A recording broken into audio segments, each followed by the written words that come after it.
Hey brats, today we are here to talk about the top 5 accessories for your PSVR that are going to give you the best experience and increase your immersion. Number 5, controller grips. Of all the VR controllers I've tried, I have never found one that I have absolutely just loved the minute I put it on besides the Oculus Rift CD1 controller. Maybe I don't like the feeling of plastic on my hand, or there's usually just some other factor that causes me to not be in love with the controller the first time I hold it. That's why I love skins for my controllers. Now for your PSVR, the first time I held the Move controller, I liked that it felt more like a lightsaber, but my biggest problem was, one, it felt kind of cheap and it felt unsubstantial. So I have here this set of action controller skins on here. They're silicone, they have really good grip, and when you pick it up, it feels like the controller is just more heavy, more solid, and more substantial. So I love it, and I also love it because unlike most of the skins, it doesn't cover the bottom of the controller, so that this can just sit right in my stand and charge up. The only one that I ever had problems, I've had just about every charging stand there is. The Collective Minds was the only one that I actually had to push the skin up on it to get it to fit in there. Every other one, including my current one that I have, the Arc from Mysterion, sits right in there and charges right up. Makes it way easier to hold on the controller, and it's an awesome, awesome grip. I absolutely love this grip. Number 4, VR stand.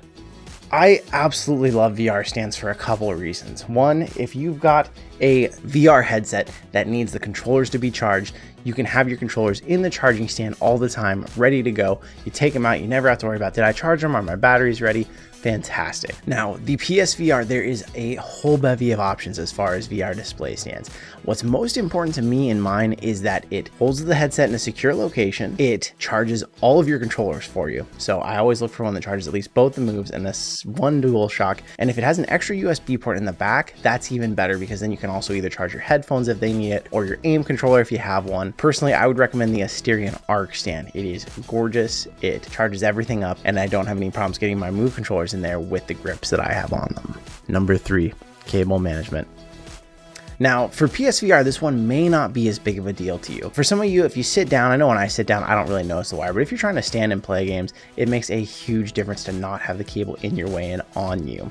There's another video, if you want to check it out on the channel, where I showed how I have a VR cable stand that holds my cable up above me when I'm playing games, even in PSVR, that way I don't have to hook the hooks in my ceiling in my living room. Keeping those cables off your back, that was going to make a huge difference. I highly recommend a cable management system from Kiwi. Now, I've only tried their original. I'm actually waiting on a second edition of theirs, because the new edition is supposed to be even quieter and have less tug on the cable, so when you move your head you don't feel it tugging on the wire so much.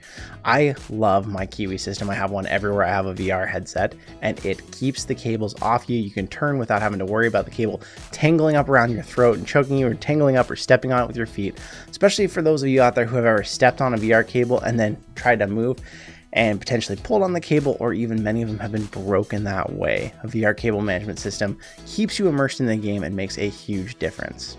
Number 2, headphones. Now, when it comes to headphones for VR, personal preference is going to have to come first for absolutely everyone out there. I can recommend a set or another set, but you have to, if you can, try sets and find the one that's best for you. The PSVR, if you've got the newer edition especially, it does come with convenient earbuds that do hang from the sides, and they're very easy to get in and out of your ears.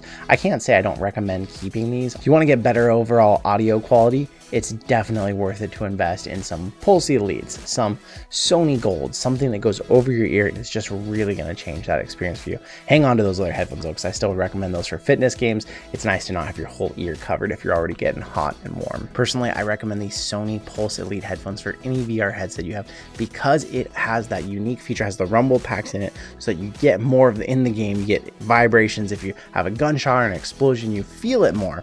I do want to make a disclaimer. I do not recommend these for VR noobs. These, having that rumble right on your ear, can add to people who get motion sick. So that's something to consider. So for you, what's most important is going to be, it's got to have good audio. High quality audio is going to make or break your VR experience. And you won't even know it if you're using lower quality headphones a lot of times, until you switch up and all of a sudden you see, wow, I really am feeling and hearing these games way more than I was before.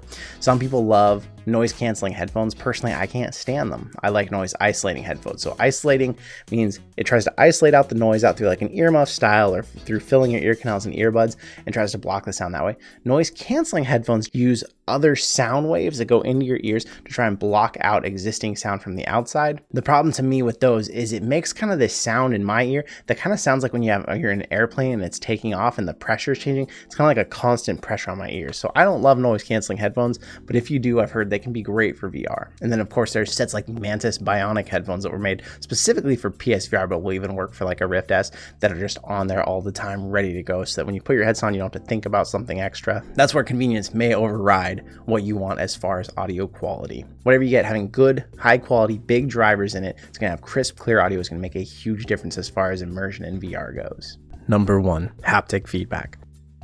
There's a lot of different type of haptics in production right now, although there's very few that have actually made it to market that you can get for your VR headset. The ones that I have gotten to try personally, I've tried the Woodger strap and the Sub Pack. These are both based only on audio cues. These are not true built-in haptics. A true built-in haptic vest is something that developers have to program in. That way, if you're wearing a vest and you get shot in the side, they would program that you actually feel that shot in your side, not a horrible pain, but like a sensation that makes you aware what part of your body that's coming from. I've never gotten to try out those kinds of haptics, and I think they're a logical next step for VR, but you're talking a niche market inside of a niche market, and it's going to be hard to market something like that right now to the current VR world. But as far as using a sub pack or a Woodger strap goes, anytime there's a loud sound, all of a sudden you feel that sound pumping into your body. It's like having a really powerful subwoofer under your chair, and there's a rumble every time something happens. This makes for an amazing step in immersion in VR. It can take a game like Resident Evil 7, a game that I thought was really cool, but the problem was every time someone attacked me in the game, it reminded me, oh yeah, this isn't real. When the girl pushed me across the room, I didn't feel anything. You know, my character may have gone flying, but I was still just standing there holding my controller. It didn't do anything. When you have the sub pack on, all of a sudden they hit you, you crash into the wall, and you feel your body rumbling and shaking. And it almost adds this sense of terror that changes the experience. And all of a sudden kind of tells your body, it's possible you could get hurt in here. You can't, and you're still totally safe, but it completely changes the immersion. If you have any chance to try haptics, I absolutely recommend. Now, the PSVR doesn't have any specific haptics available for it, but I can tell you the sub pack works really well with it because it goes through audio.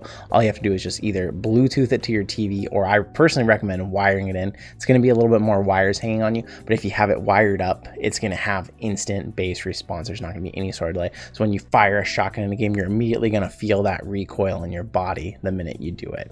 The sub pack is an awesome addition, but it is extremely expensive and getting hard to find. Sub pack is currently at the end of life cycle with their first edition, and they're already in production of what their second edition is going to be. So they're hard to find. There's a sale. I'll leave a link in the description. There's a sale for the seated sub pack right now. It's $30 off. Still $30 off $300. So they are not cheap. They're amazing, but they are not cheap. I one day really hope to go try one of the actual official vests that's programmed into a game so that everything is happening, you feel it properly. I think that down the road we'll see haptics becoming more of a commonplace thing with VR, but for now, like I said, it's a niche inside of a niche inside of a niche, and so on and so forth. But absolutely, haptics are amazing if you get a chance to check them out. These are my top 5 VR accessories. I'd love to hear what you think. If there's something out there that's changed the game for immersion for you, let me know in the comments section. Let's have a discussion about it. I want to say thank you so much to all of you for hanging out with me today. I will see you in another reality.